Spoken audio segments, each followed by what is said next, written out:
नमस्कार। ब्रिटेन में बड़ा आतंकी हमला हुआ है। इस खबर से जुड़ी एक एक डिटेल जी न्यूज पर लगातार आप देख रहे हैं। शुरुआत बुलेटिन की न्यूज 50 के साथ करते हैं।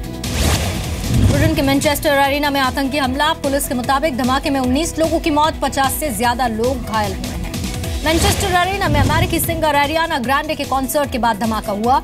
चश्मदीदों के मुताबिक धमाके की 2 तेज आवाज सुनाई दी। धमाके के बाद इलाके को खाली करा लिया गया। मैनचेस्टर विक्टोरिया स्टेशन बंद है। पुलिस ने लोगों को मैनचेस्टर एरिना की तरफ न जाने के लिए कहा है। एरियाना के कॉन्सर्ट में करीब 20,000 लोग शामिल थे। धमाके के बाद कॉन्सर्ट हॉल में अफरा तफरी मची, जिसका वीडियो सामने आया है।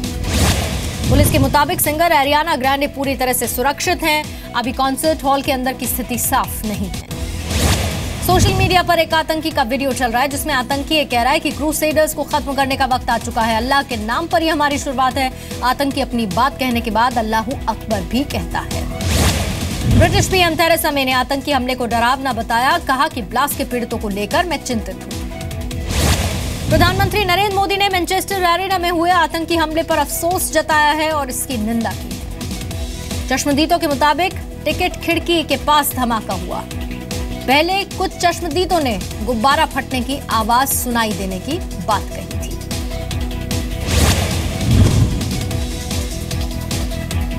ग्रेटर मैनचेस्टर पुलिस ने लोगों से इलाके से दूर रहने की अपील की है।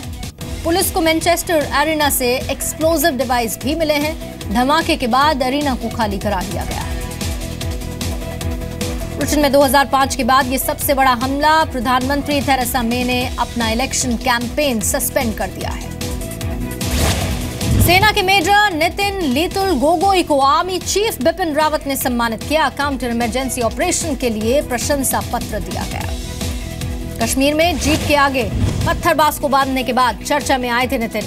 9 अप्रैल को चुनाव ड्यूटी के दौरान पत्थरबाजों से बचने के लिए एक पत्थरबाज को जीप पर बांधा था। जम्मू कश्मीर के पुलवामा में क्रिकेट टूर्नामेंट के दौरान पीओके का एंथम बजा। पुलिस ने केस दर्ज किया। आयोजकों को पूछताछ के लिए बुलाया गया। पुलवामा स्पोर्ट्स स्टेडियम में यह मैच हुआ था। शाइनिंग स्टार पंपोर और पुलवामा टाइगर्स के बीच मुकाबला खेला गया था। भारत विरोधी नारेबाजी भी हुई। पीओके का एंथम बजाए जाने पर कांग्रेस ने बीजेपी को घेरा। कश्मीर मुद्दे पर विपक्षी दलों के साथ बैठक करने के संकेत भी दिए। कोयला घोटाले में दोषी करार दिए गए कोयला मंत्रालय के 3 पूर्व अफसरों को जमानत मिली। 1-1 लाख रुपए की पर्सनल बॉन्ड पर यह जमानत मिली है। कोर्ट ने 4 लोगों को कल ही सजा सुनाई थी। पूर्व ज्वाइंट सेक्रेटरी KS क्रोफा और पूर्व निदेशक KC समारिया को 2 साल की सजा, 1 लाख का जुर्माना भी लगाया गया था। गलत तरीके से ब्लॉक हासिल करने वाली कंपनी कमल स्पॉन्ज पर 1 करोड़ का जुर्माना लगा। कल MD पवन अहलूवालिया को 3 साल की सजा सुनाई गई थी। 3 तलाक के मामले में बैकफुट पर आया Muslim personal law board supreme court में हलफनामा दिया। नए हलफनामे में मुस्लिम पर्सनल लॉ बोर्ड की दलील, निकाहनामे में नहीं होगा 3 तलाक का जिक्र। इमामों को भी एडवाइजरी जारी करने की बात कही।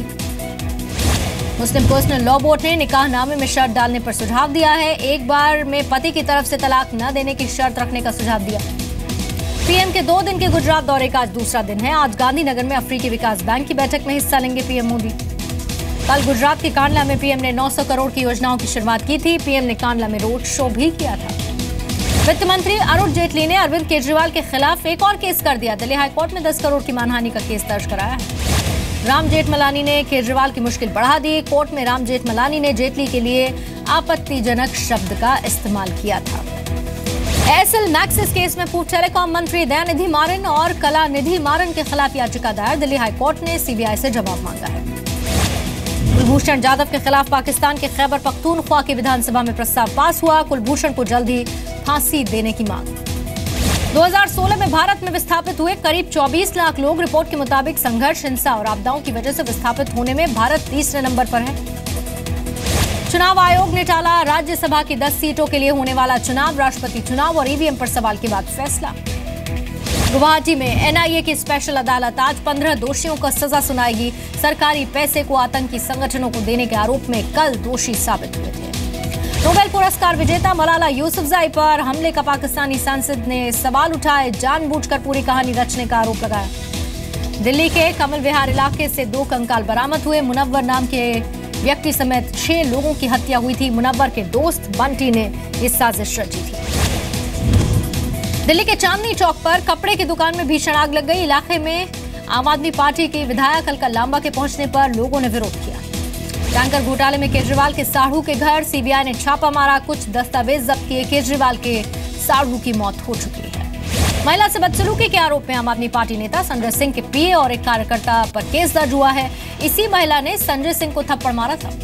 आज दिल्ली बीजेपी की कार्यकारिणी की बैठक होगी। सुबह 11 बजे दिल्ली बीजेपी अध्यक्ष मनोज तिवारी उद्घाटन करेंगे। आज एनसीटी स्कूलों के छात्रों से मिलेंगे दिल्ली के CM Arvind Kejriwal. Deputy CM और शिक्षा मंत्री मनीष सिसोदिया भी मौजूद रहने वाले हैं। दिल्ली यूनिवर्सिटी में दाखिला के लिए ऑनलाइन रजिस्ट्रेशन की शुरुआत हो चुकी है। 10 दिनों तक चलने वाला काउंसिल सेशन भी शुरू होगा। दिल्ली में 1984 सिख दंगों का मामला, जगदीश टाइटलर ने कोर्ट में लाई डिटेक्टर टेस्ट कराने से इनकार किया। मुंबई में आत्महत्या करने वाले 25 किसानों की अस्थियां लेकर धरने पर किसान बैठा है। सीएम फडणवीस से कर्ज माफी की मांग की है। पणजी पहुंचे आधुनिक सुविधाओं वाली ट्रेन तेजस। कल शाम मुंबई के छत्रपति शिवाजी टर्मिनस से रवाना हुई थी। यूपी में शराब बिक्री का लाइसेंस देने में करप्शन के आरोप पर हाईकोर्ट में सुनवाई। मायावती अखिलेश राज में बड़े घोटाले का आरोप है। लखनऊ के श्यामा प्रसाद मुखर्जी अस्पताल में बदहाली का आलम है। डॉक्टर से मिलने, दवाई लेने के लिए कई घंटे तक मरीजों को लाइन में लगना पड़ता है। यूपी के बुलंदशहर में पंचायत का तुगलकी फरमान, प्रेम विवाह करने वाले जोड़े को जिंदा जलाने का फरमान देने का आरोप। यूपी के गोंडा में शौच के लिए बाहर गई लड़की को अगवा कर गैंगरेप वारदात के 3 आरोपी गिरफ्तार। लुधियाना में बदमाशों के 2 ग्रुप के 12 सदस्य गिरफ्तार। बदमाशों के कब्जे से 2 पिस्टल, 8 कारतूस समेत कई हथियार भी मिले। इंदौर में कैफे में काम करने वाली लड़की की कमरे में घुसकर हत्या, शव पर केरोसिन डालकर जलाने के बाद हत्यारा फरार हुआ। इजरायल दौरे पर गए अमेरिकी राष्ट्रपति डोनाल्ड ट्रंप ने ईरान को चेतावनी दी है। आतंकियों की आर्थिक मदद बंद करने के लिए कहा। थाईलैंड की राजधानी बैंकॉक में एक आर्मी हॉस्पिटल में बम धमाका, 25 से ज्यादा जख्मी।